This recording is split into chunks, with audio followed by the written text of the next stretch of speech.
Hi, I'm Clark Absher, and you're on the bus with Steve Holy. When and where was the first place that you played as a little kid, or you first started playing music? My dad's theory was if you had enough time to play music, you had enough time to work.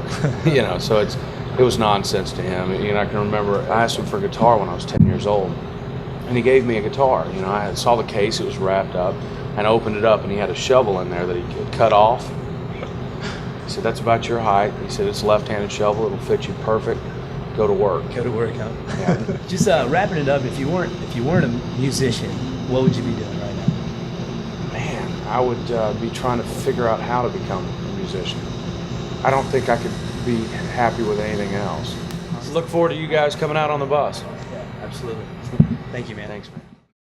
Hey, this is Clark Absher, and you're on the bus with Hanson.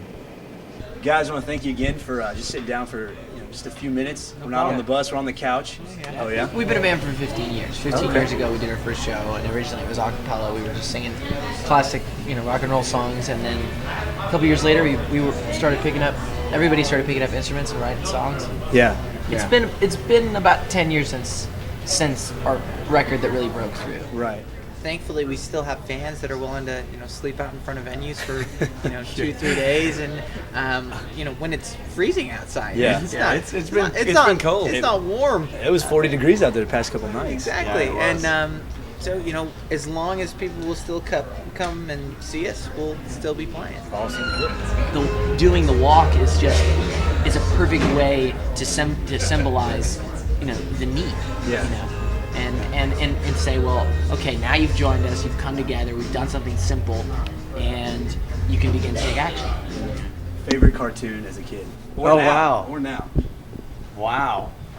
Oh, man, see, that's hard. I've never been asked that question. Really? I would have to go with the Roadrunner Coyote cartoons. Yeah? Old, just classic. Well, just because you can watch them, you could watch them on repeat, and by the time there's so many of them, it's always some other random gag. I mean, there's obviously other amazing cartoons, but Did you always grow up singing, or how did things get started? Well, I guess I sang in church my whole life, and I went to a Pentecostal church, so it was Holy Roll and that kind of thing, and I was the praise and worship leader and everything.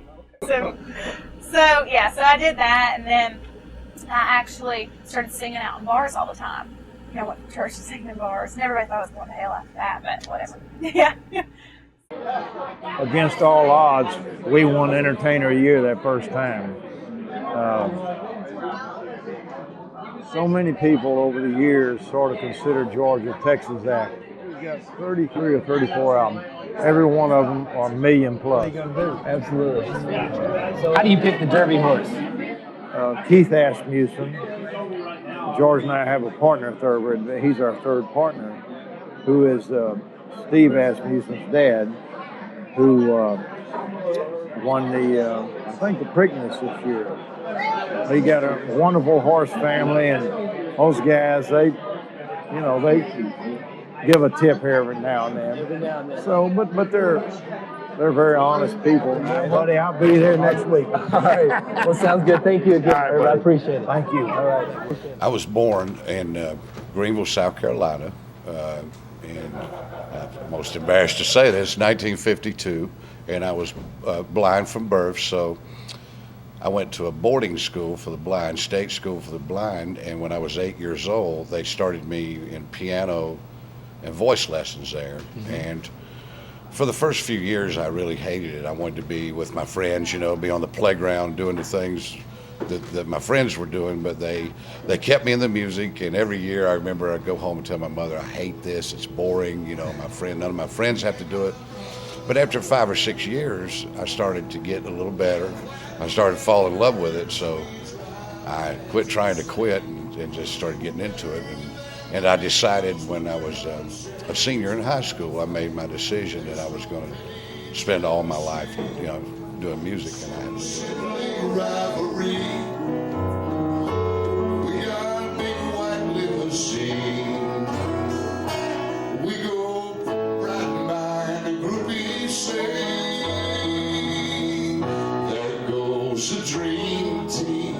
it grew into a band. I auditioned for a band called Texas Most Wanted, and then just kind of took over from there, started opening for acts and stuff, and doing the nightclub scene when I was in high school.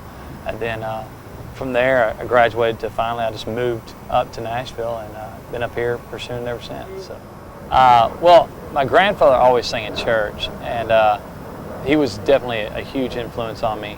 And my mom's family sang a lot too, but two in particular is George Strait and Garth Brooks. Garth Brooks was the first concert that I'd really experienced where I was just like, I knew. I saw him sit on, we were in Dallas, and he sat on a stool, made his whole band leave. It was just him and a guitar. And that's when I knew that I wanted to do it. And then George Strait, I just always loved his music, and so yeah, pretty much. This is sounding really funny. I would be a storm chaser. I love tornadoes. I love bad weather. So I'm like a fanatic of that stuff. Yeah, I mean, I would definitely be. It would be the real thing. I've just been fascinated with that. Being from Texas and having the Oklahoma border, you always hear and see things, and so I would definitely do that. I would love to do that. And probably I wouldn't make any money doing it, but it sure would be fun. So. That's cool. Everybody in the family was pretty musical. Sisters all sang in the church choir. Yeah. My oldest brother was one of the first guitar players in Edgard, where I grew up. Okay. So I kind of, and my dad's pretty musical, kind of inherited my love of music from him. I didn't realize that. See, you're learning something. Anything that kind of you can. I'd like to work in a hardware store. That's not the first time he said that. Stores, man. And there's one for sale at Slidell, you know. Stuff, building stuff, tinkering around, little boxes and trays with little screws in them, and shit like that. Really? So we got. All right, Chris, I just want to thank you for letting us come on the bus. It's not your first time to Louisville, though, is it? You know what? It's weird. Both times that I've been to Louisville, since I've only been here twice, I've been in the same little area. Before we were came up and did a little acoustic show, just me and my lead guitarist. Even when I was a little kid, I was always interested in music. My grandfather introduced me to Marty Robbins, Lefty Frizzell, kind of the traditional side of country music, Hank Sr., and I just kind of started from there and picked it up. And as I got older, I started playing guitar and started trying to write songs, and it just kind of all evolved. But I'm Clark Absher, and you're on the bus with Jared Neiman. Jared, I just want to thank you for coming out tonight. You've been at Losers, you've been at Coyotes, you've been playing, opening up for Craig Morgan. You don't choose music, music chooses you. So it's like, I feel like, man, from the day you're born, there's something in you. And I don't know if you're just a little off, because, musicians are always a little strange. And when you actually won nationals in speed skating. Don't tell anybody that. Don't you tell anybody that. We won't tell. There's only a million people that look at this every month, so nobody will know. If you had to choose between singing and songwriting, what would you do? And I'm like, well, man, there's just nothing better than being able to sing something that came from your heart. Absolutely. It goes hand in hand. I mean, meeting, homeboys like this guy right there. Well, I appreciate it. Jared, I want to personally thank you, doing the interview. Looking forward to hanging out afterward. Thoroughly enjoyed the show. Welcome. This is my bus. Little wide. It has that little truck in the front, little truck on the back on the interstate. It says wide load. It's kind of thick. But oh gosh, I got into music and just entertainment in general because in the middle of the night, whenever I was wearing the pajamas with the feet in the bottom of them as a kid, with the zipper up the whenever I was at that age, my parents would come and wake me up in the middle of the night and pull me in front of the television set and Little Richard's gonna be on Johnny Carson tonight, or Elvis is doing a special, and I'd be standing there trying to go back to sleep, and watching these guys whoop and holler on television, and it just stuck. Yeah. So they got. And she got down to the center, right down to the nucleus. Do you know what she found? Say what? She found the last remaining Roar 714 Quaalude from 1977. I don't have to move halfway across the country. I'm just there. Yeah. Get home, see mom and dad if I have to. And get that home cooking meal. Absolutely. Yeah. Nobody cooks like mama. Absolutely. I hear that. But, was there when you're writing? Is there any kind of influences that are? These guys are over here mooning me. Excuse me, it's killing me. These guys. It's just so hard to figure out because I'm a mutt of all these people, That's you were stationed in Korea, is that right? You name it. I was in Korea, Panama, Fort Campbell, Fort Bragg. That's Fort Campbell, Kentucky, Fort Bragg, North Carolina, Fort Sill, Oklahoma, Fort Benning, Georgia. All around. Yeah, I was everywhere. We have in Louisville, of course, the song "Redneck Yacht Club," big hit of yours.